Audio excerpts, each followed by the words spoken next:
यस्याहुरागमविदः परिपूर्णशक्तेः अंशे कियत्यपि निविष्टममुं प्रपञ्चम् तस्मै तमालरुचिभासुरकन्धराय नारायणी सहचराय नमः शिवाय। विश्वेशं माधवं ढुण्ढिं दण्डपाणिं च भैरवं वन्दे काशीं गुहां गंगां भवानीं मणिकर्णिकां। श्रुतिस्मृतिपुराणानाम् आलयं करुणालयं नमामि भगवत्पादं शङ्करं लोकशङ्करम्। लीढालीढ पुराणसूक्तिशकलावष्टम्भ संभावना पर्यस्त श्रुतिसेतुभिः कतिपयैः नीते कलौ सान्द्रताम्। श्रीकण्ठोऽवततार यस्य वपुषा कल्क्यात्मनेवाच्युतः श्रीमानप्पय दीक्षितः स जयति Shrikanth विद्यागुरुः। My dear viewers, so the Ayodhya Prana Pratishtha took place on 22nd of January this year, and now Kashi and Mathura have been coming in the headlines in all the news of late. Ayodhya, Mathura, Maya, Kashi, Kanchi, Yavantika, Puri, Dwaravati, Chaiva, Saptaita, Mokshadayika. So these holy kshetrams of our Bharatavarsha are celebrated as Mokshapuris in all the Puranas. The first one is Ayodhya, the next one is Mathura, the third one is Maya or Haridwar, then the fourth one is Kashi, fifth one is Kanchipuri, and then Avantika and Dwarakapuri.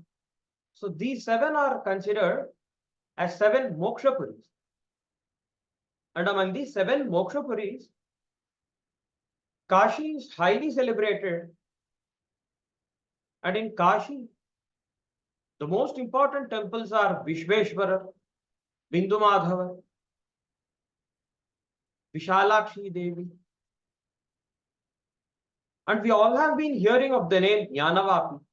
So what is this Gyanvapi that is mentioned in our Puranas? So what is the significance of this Gyanvapi? When we visit Kashi, so this is the scene that we see today.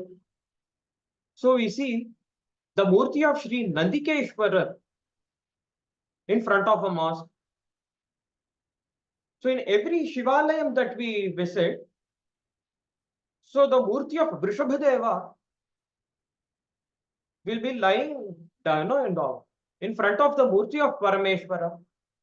So directly in front of the Shivalinga, Lord Vrishabhadeva stands, and no devotee is supposed to go in the space that lies between the Shivalingam inside the Garbhagriham and Vrishabhadeva standing outside. So this is the norm that has to be followed in all Shiva temples. Whereas in Kashi, when we take a look at Kashi, that is not the case. So in front of Vrishabhadeva, so there is no Vishveshwara.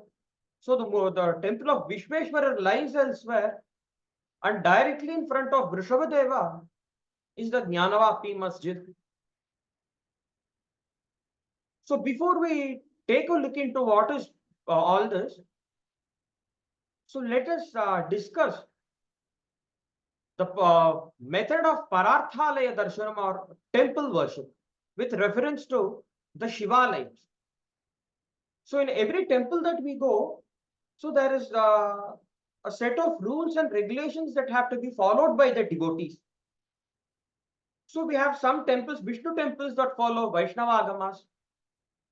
So for example, there are many temples that follow Pancharatra Agama. There are temples that follow Vaikhanasa Agama. So there are, so when it comes to Shivalayams, so there are many different Shaivagamas that have been given to us by the Vaidika Maharshis. So just like how the Vedas, the Itihasa Puranas, Dharma Shastras, so all of these scriptures are revered. So the different Agamas should also be respected and revered by us. So when it comes to temple worship, so it is these Agamas that govern the rules connected with temple worship. So who should be the archakas of a particular temple?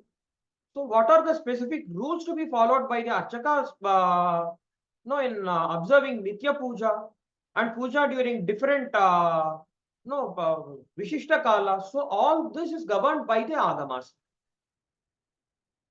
So there is a work written by Srimad Appaya Dikshitendra. So Advaita Vidyacharya Srimad Appaya Dikshitendra, he was a multifaceted personality. Apart from being an Acharya of giant personal stature, in Advaita Vedanta, he was also a very great scholar in Shivadvaita Vedanta. He was a great scholar in Purva Mimamsa Shastra.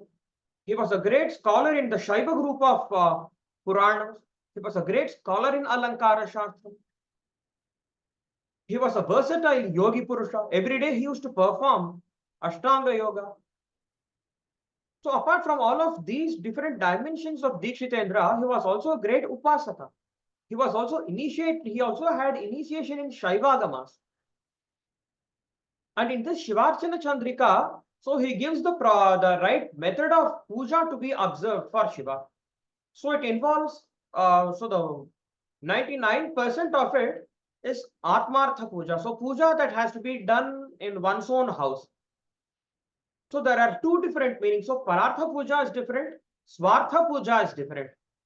So Parartha Puja is when a person performs puja in a temple as an archaka. So that is Parartha Puja.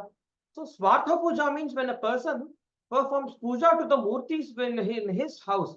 So that is known as Swartha Puja. So in this Shivarchana Chandrika written by Dikshitendra, so towards the end of the text, so after completing Shiva Puja at home, so he says Kapila Puja has to be performed, puja to Kapila or mother cow. So after finishing Go Puja, one has to go to Shivalayam to take darshanam of Bhagavan who is situated in the temple.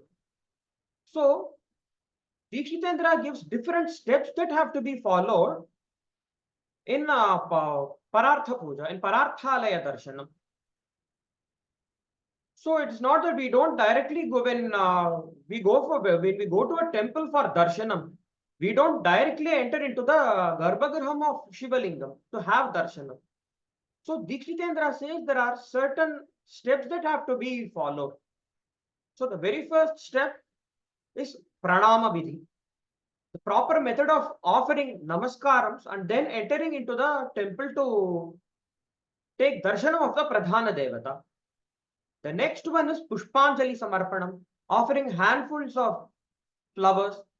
The third one is Pradakshina Vidhi, the right way of performing Pradakshina. And the fourth one is Moolasthana Devata Darshanam, taking darshanam of the Devata who is situated in the Moolasthanam of that particular temple.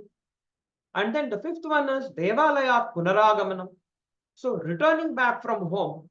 And then the sixth one is what all has to be done at home after coming back from the temple. So he says one has to do Shastra Shravana, one has to study the Shastras connected with Parameshvara. It could be the Vedanta, it could be the Itihasa Puranam, so it could be the Agamas, it could be the Stotra Granthas or other Shastra Granthas written by Purvacharyas. So only then Pararthalaya Darshanam gets completed. So in Pranama Vidhi, Dikshitendra says, Tatra Ayam Kramaha. This is the mode of worship in a Shivalaya. Devalaya Samipam Gatva, Gopura Dwarabahyeva, Balipithasya Bahyeva, Sthulalingatmakasya, Vimanasya Namaskaram Kuryat. On reaching near the precincts of the temple, one has to offer namaskarams to the Vimanam, which represents the Sthula Lingam, either by standing outside the gates of the Gopuram or by standing outside the Balipit.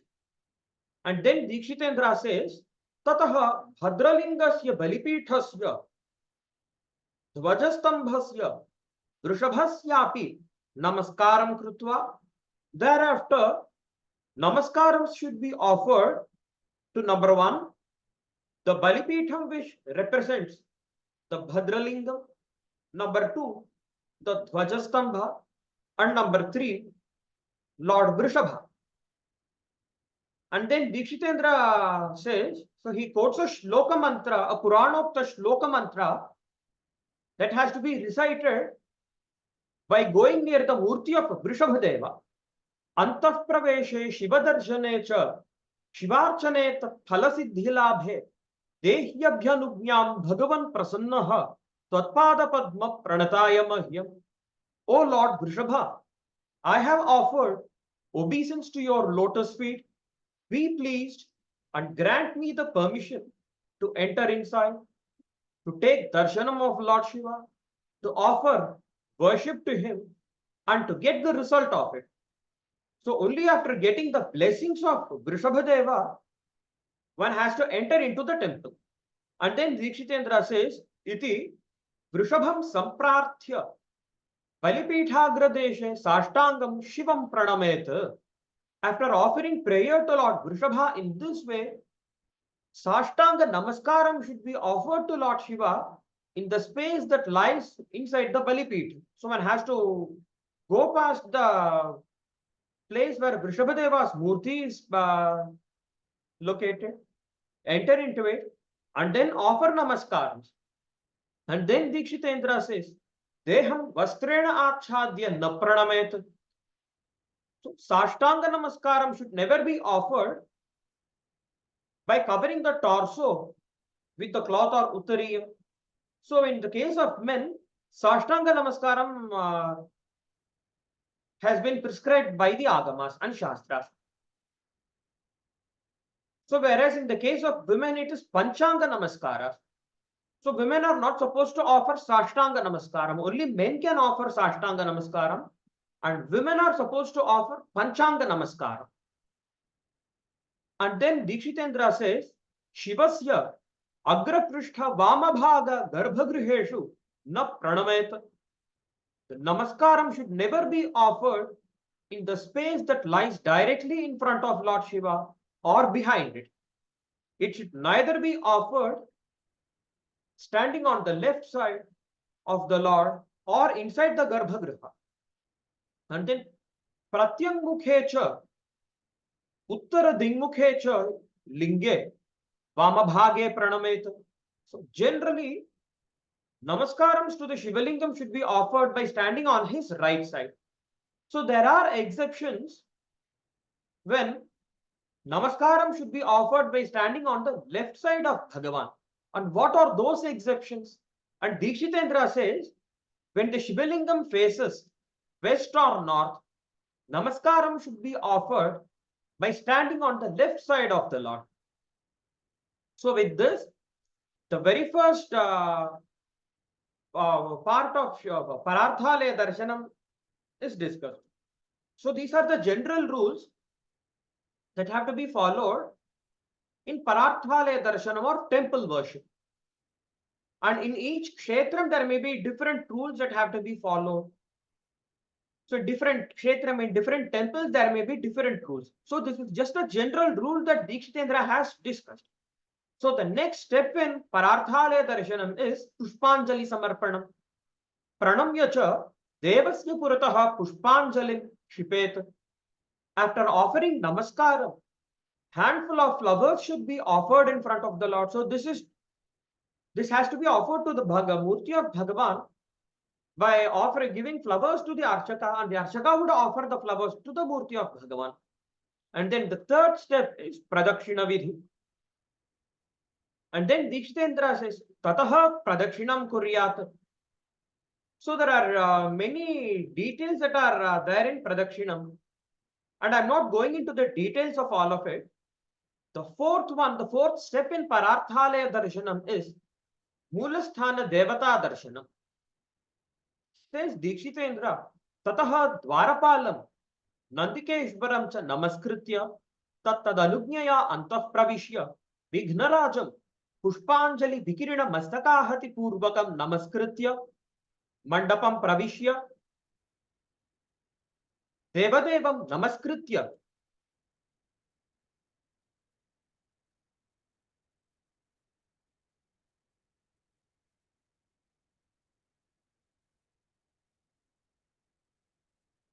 mandapam pravishya devadevam namaskritya mastake hridayeva anjalim badhva yathadhikaram vaidikagamika pauranika laukika dravidadi stotraihi stuvita. So after offering pradakshinams or parikrama or circumambulations, one has to offer vandanam to the dwarapalakas.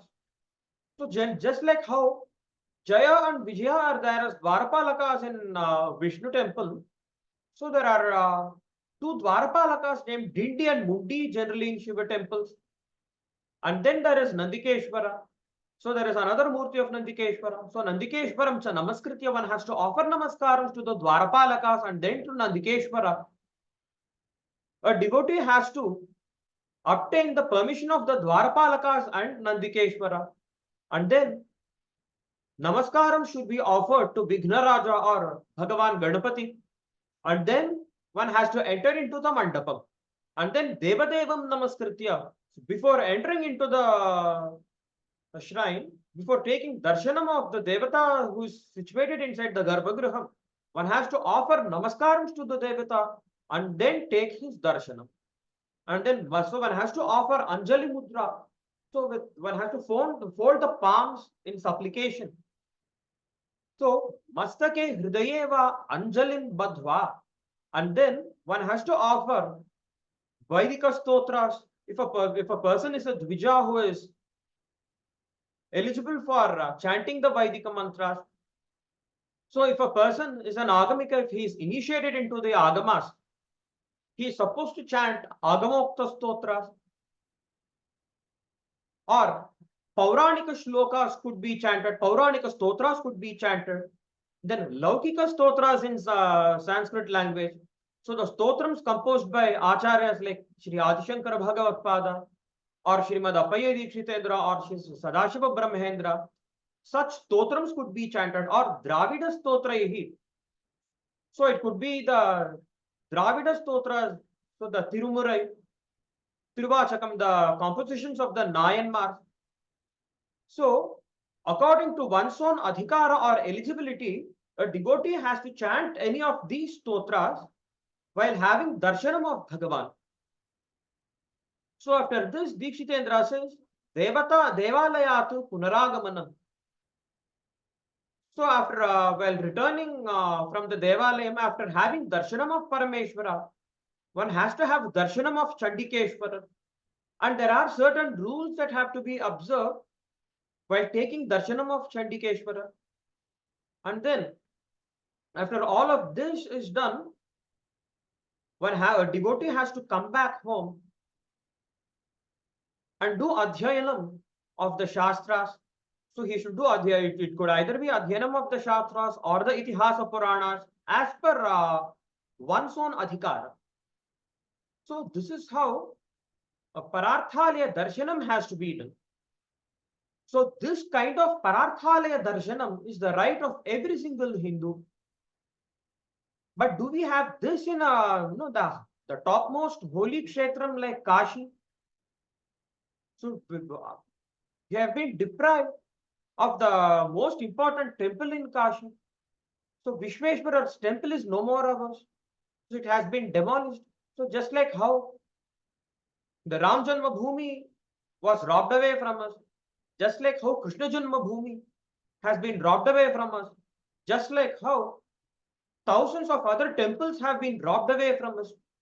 So many temples have been robbed away from us, many holy kshetrams and many rivers have been forcefully robbed away from us by the Islamic invaders. Ashrama Yavanairuddhaha Tirthan Saritastatha says Puranam. So all the holy ashramas of different Vaidika Maharshis, so they are under the control of Yavanas. And Tirthani, holy Tirthams. So the best Tirtham now, the Tirtham that is being discussed here is the Gyanvapi in the temple of Vishweshwara. And Saritaha, so many different rivers, so they have been there, they are under control of Yavanas. So the holy rivers like Sindhu and all its tributaries, we have lost all of our holy rivers. We have lost river like Padma in Bangladesh. So all of our holy rivers are no more ours. So the rivers like Jhelum, Chenab, Ravi, Satluj and Byas. So all of these are no more ours. So in this way, so in front of the Vrishabhadeva in Varanasi, so the temple of Vishweshwara is no more ours.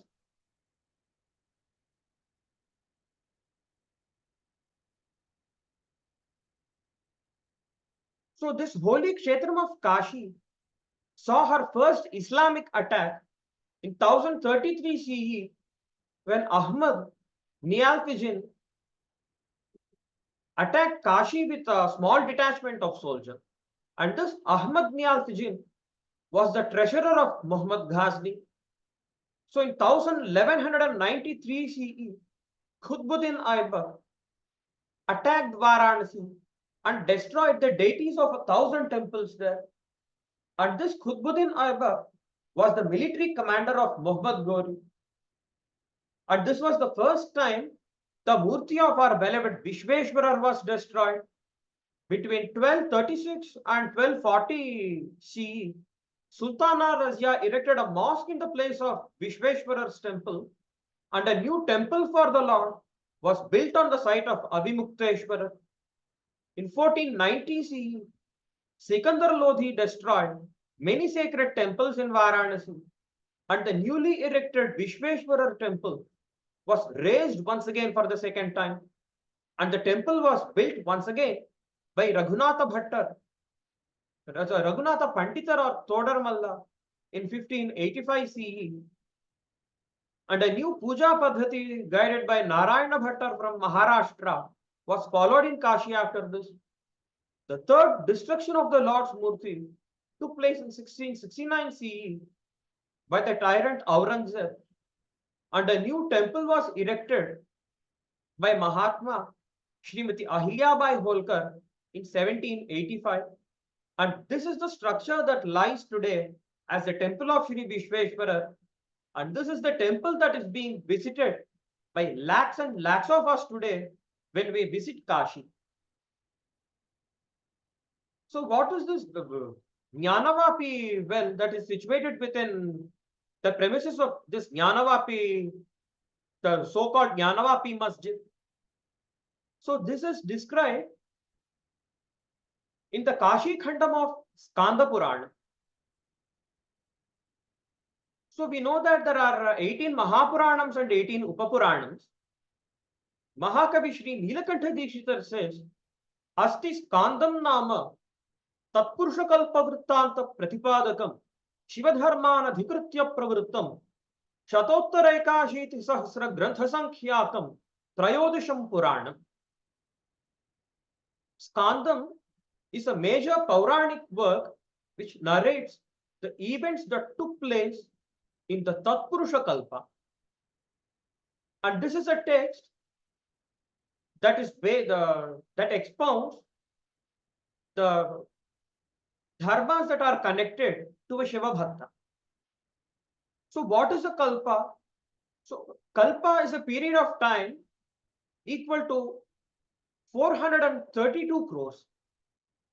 And this is equivalent to 1,000 Chaturyugas or 14 Manvantarams.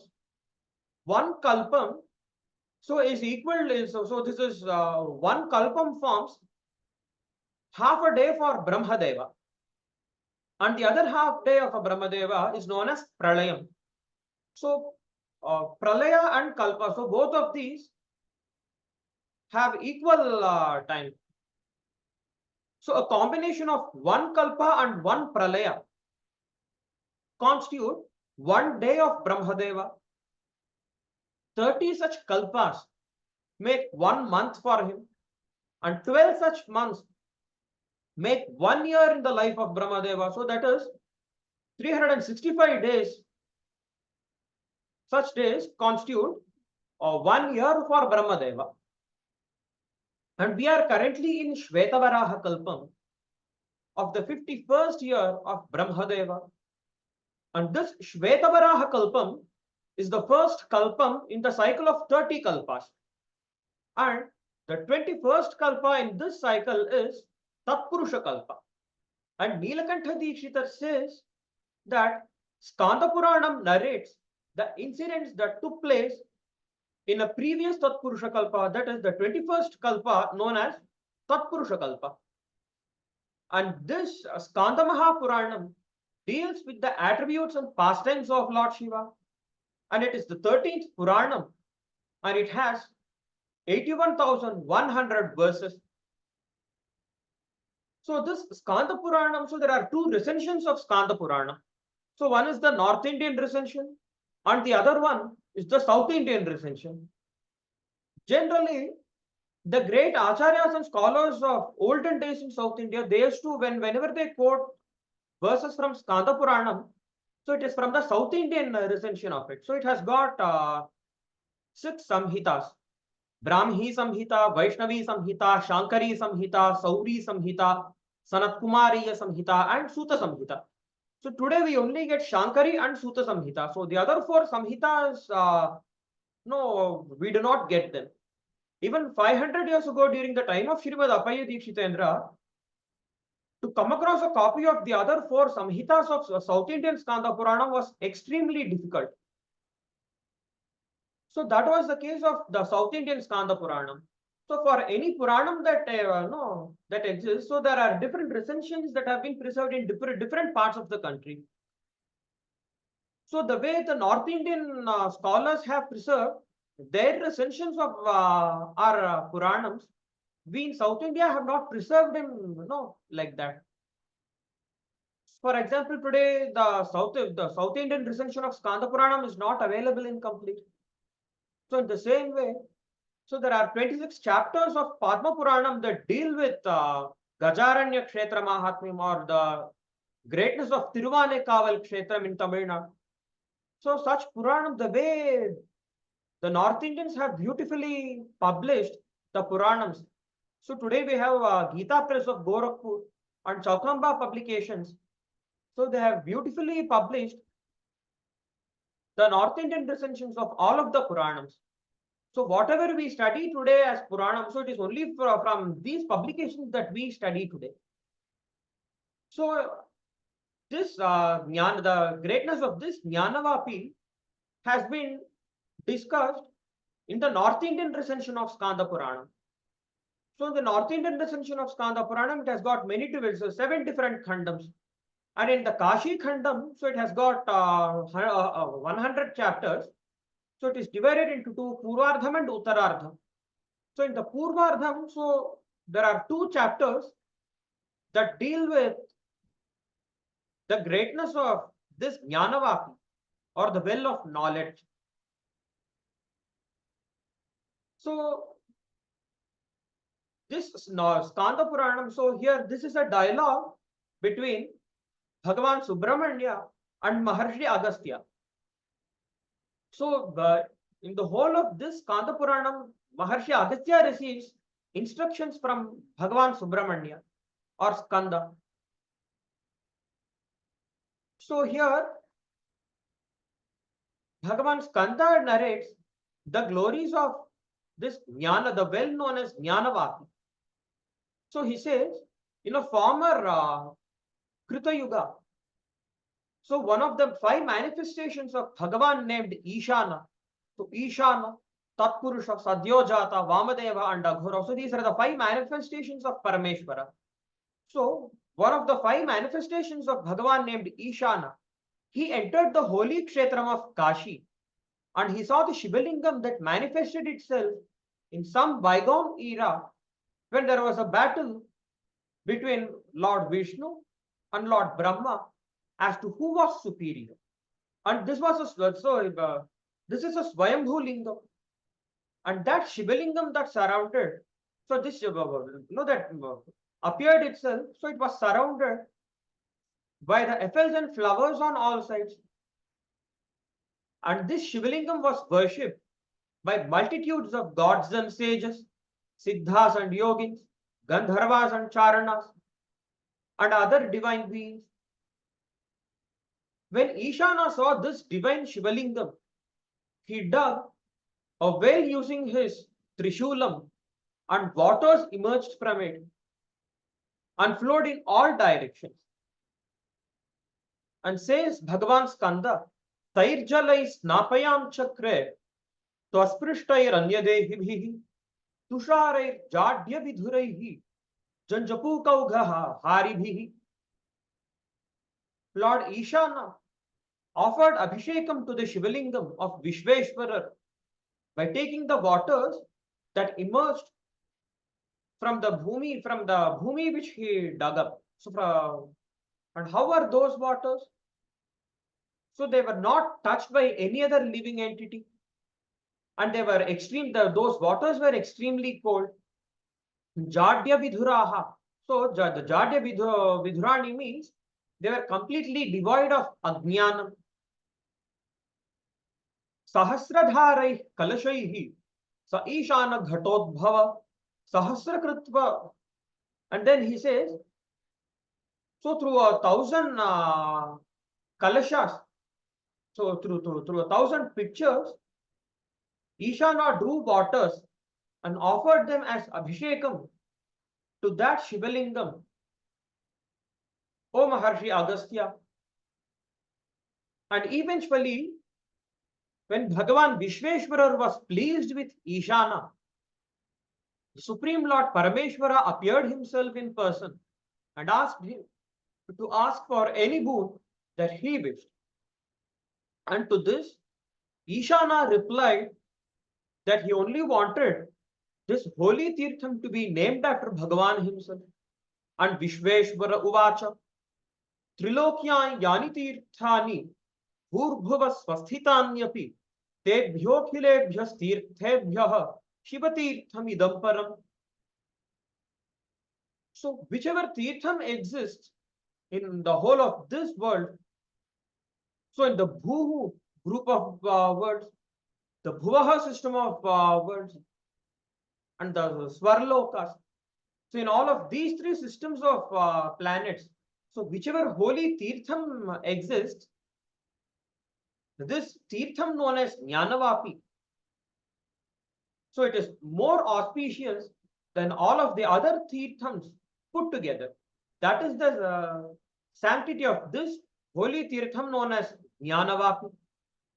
Shivajnanam iti bruyuhu Shiva Shabdartha Chintakaha Tachajnanam Dravibhutam Ihame Mahimodayat.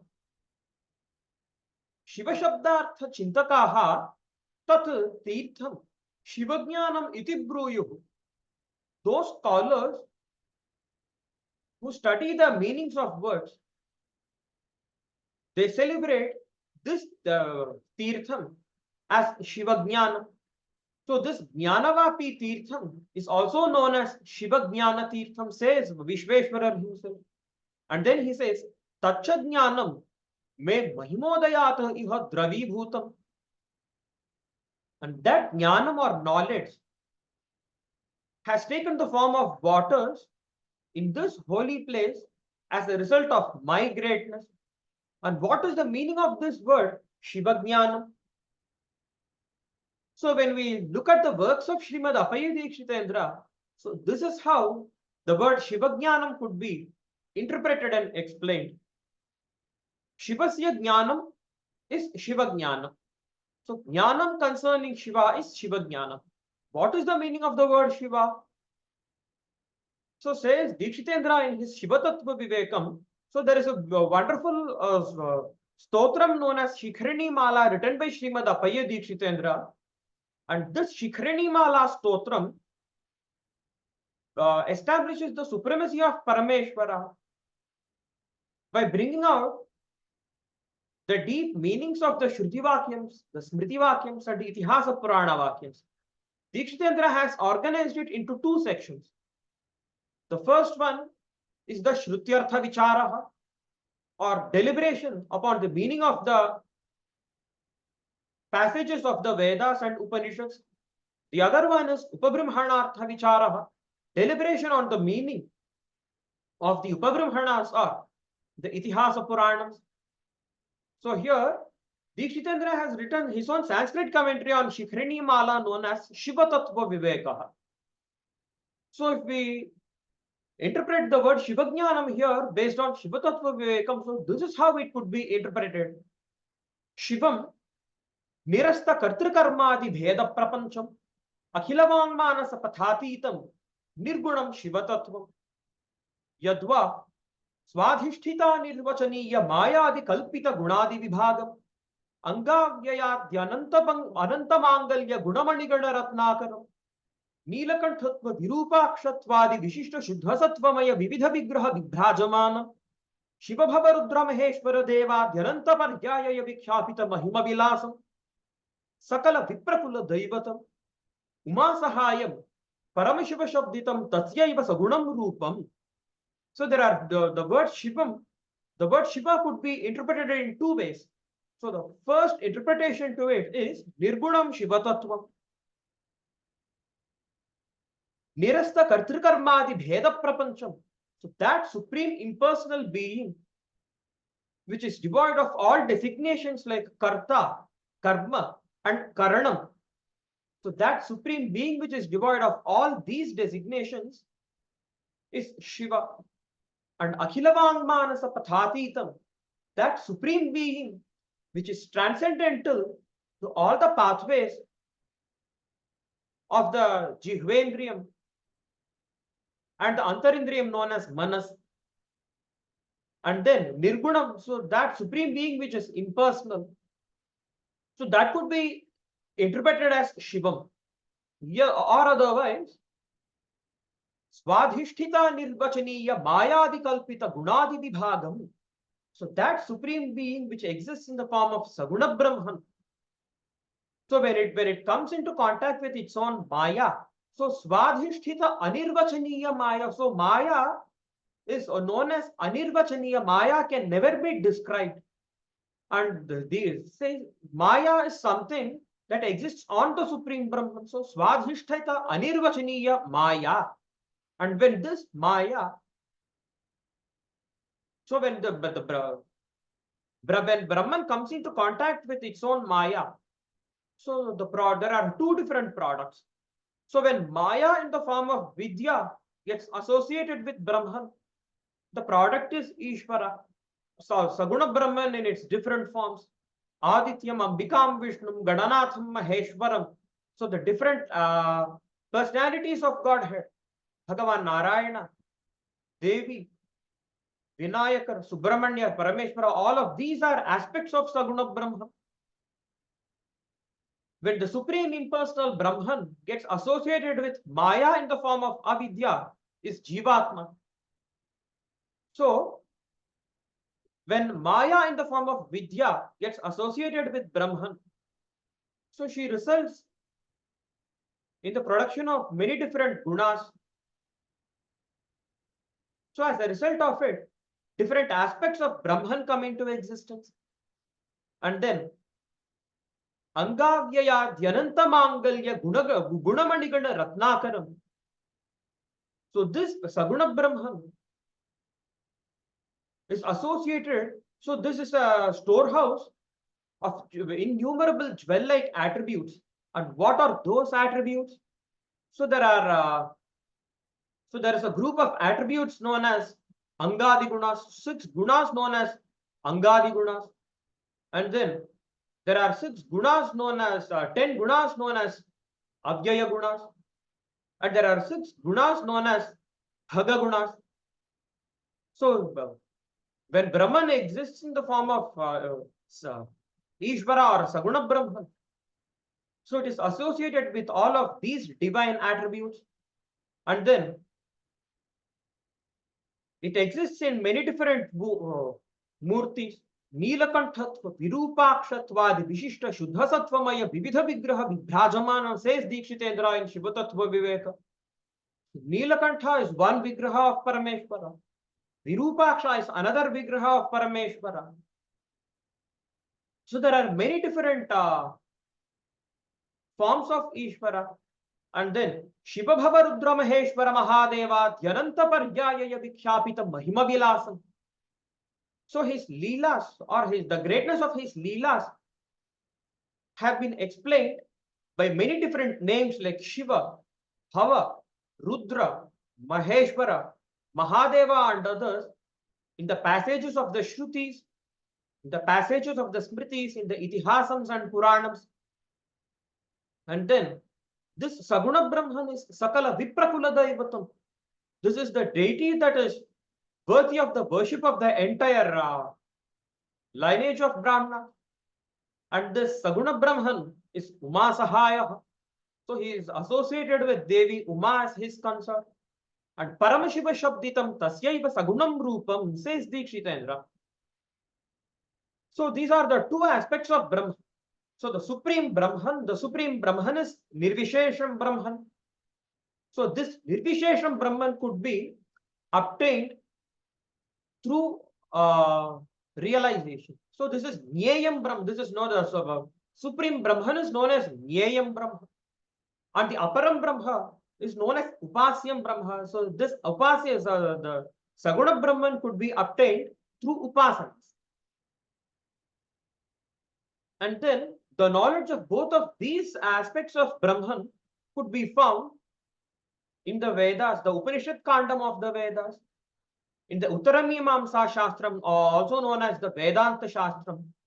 And the word Jnanam means that knowledge which is obtained through the formal study of the Shrutis and the Upanishads and the Vedanta Sutras.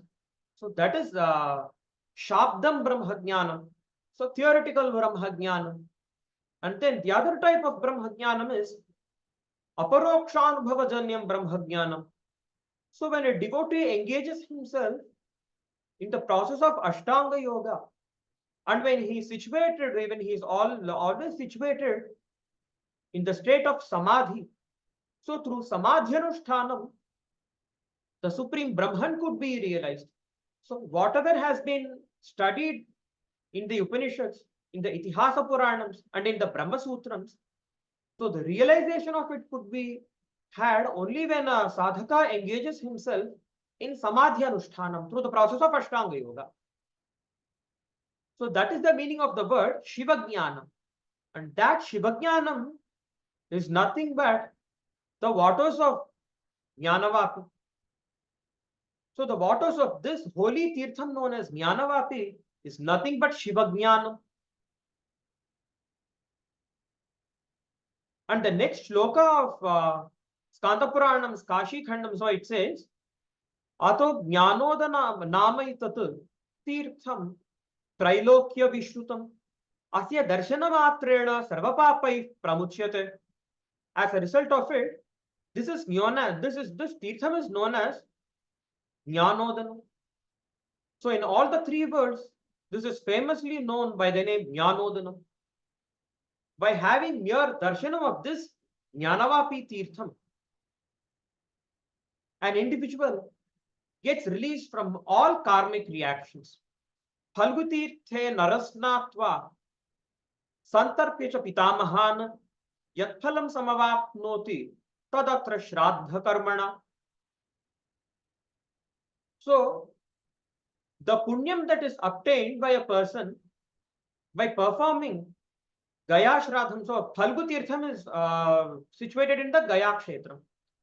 So that punyam that is obtained by performing Gaya Shraddham, so that could be obtained here also. Yatphalam samavapnoti tadatra shraddha karmana. So the same phalam could be obtained by performing shraddham at this holy Tirtham known as Jnanvapi. Guru Pushyasitashtamyam Vyatipato Yada Bhavet Tadatra Shraddha Karanat Gaya Koti Gunam Bhavet. So when Shraddham is performed in different Punya Kalams, like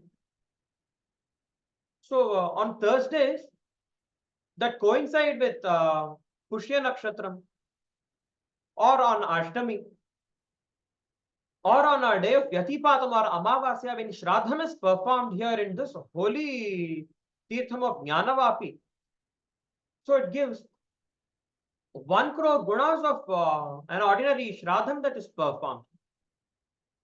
And then Bhagavan says, Jnana Rupo Hame Vaptra Dravamurtin Vidhayacha Jadya vidvamsanam kuryam jnanopadeshanam.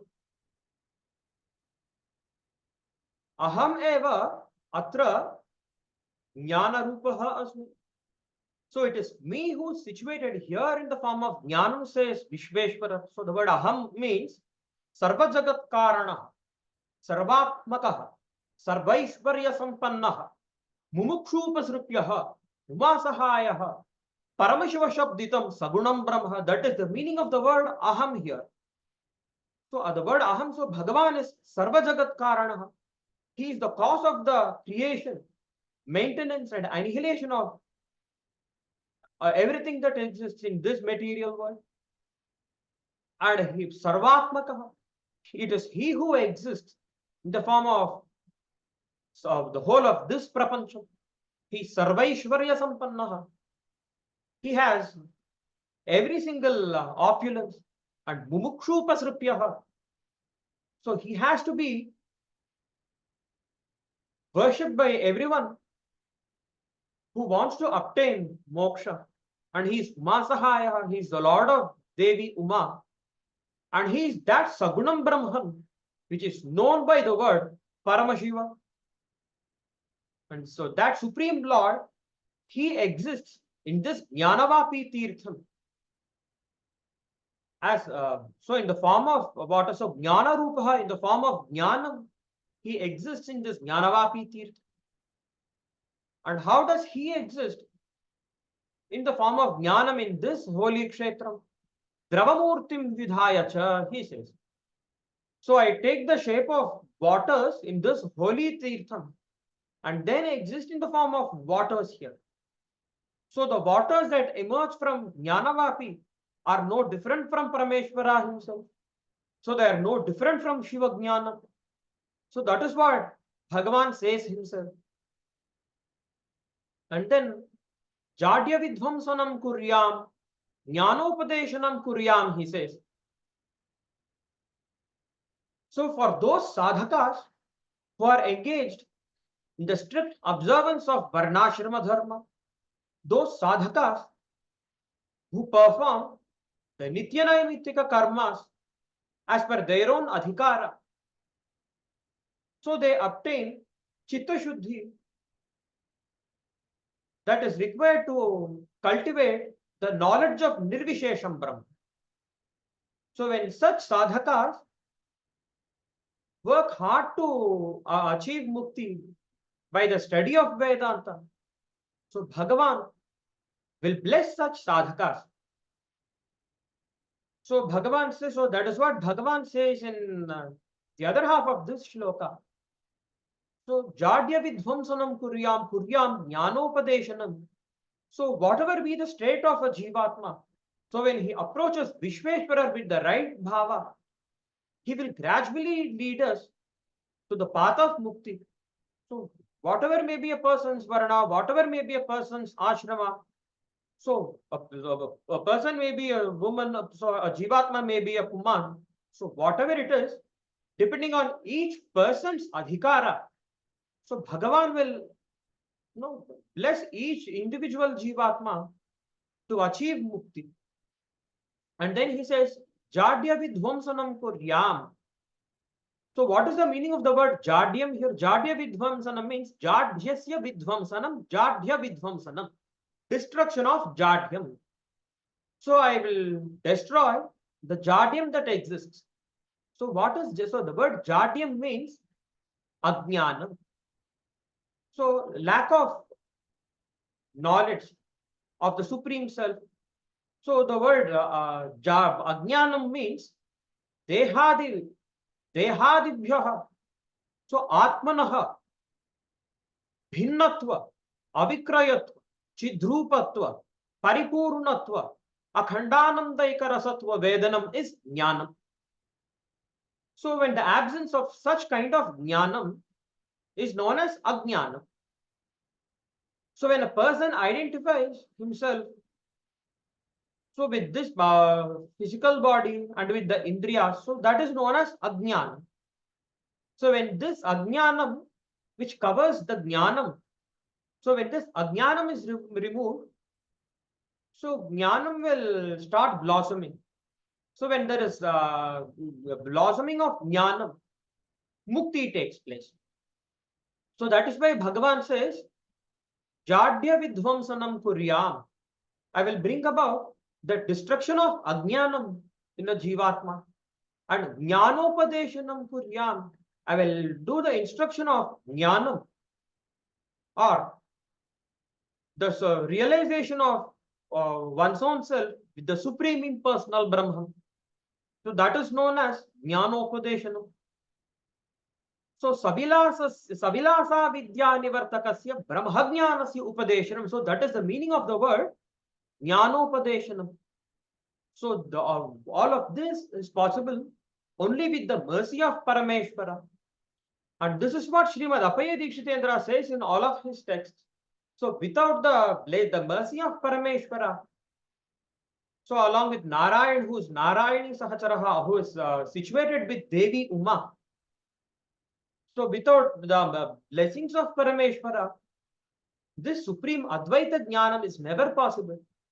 So in all of his texts, so in his texts like Shivarkamani Deepika and others, he says, Yadhyapyadvaita eva Shruti Shikhara Giram Agamanam cha Nishtha Sakam Sarvai Puranaihi Smritinikaram Mahabharatadi Prabandhaihi Tatraiva Brahmasutranyapi cha vimrshatam Bhanti Vishranti Manti Tatnairataryaratnaihi Api Parijagrihe Shankaradyais Tadeva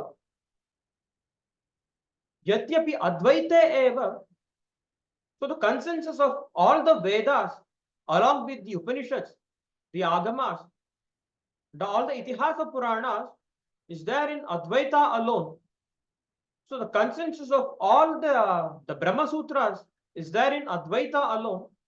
So when scholars study the Brahma Sutras with astute analysis, when they study them, so it will be known to them that the consensus of all the Vedic scriptures so is in the philosophy of Advaita. And even when this Advaita Vidya has been accepted by the Acharyas of ancient times like Sri Adishankara Bhagavatpada and others, Tathapi Anugraha Deva Tarunendu Shikhamane hai. So in spite of all of that, only when the blessings of Bhagavan, Chandramouli, only then the Advaita Vidya will dawn in the mind of a person. Advaita Vasana Pumsamta. So the Vasana for Advaita will emerge only when there is the blessings of Parameshvara. Avir Bhavati Nanyatha. So without the blessings of Parameshvara, it can never take place. And this Jnanam is nothing but the waters of Gyanvapi that we see today in Varanasi.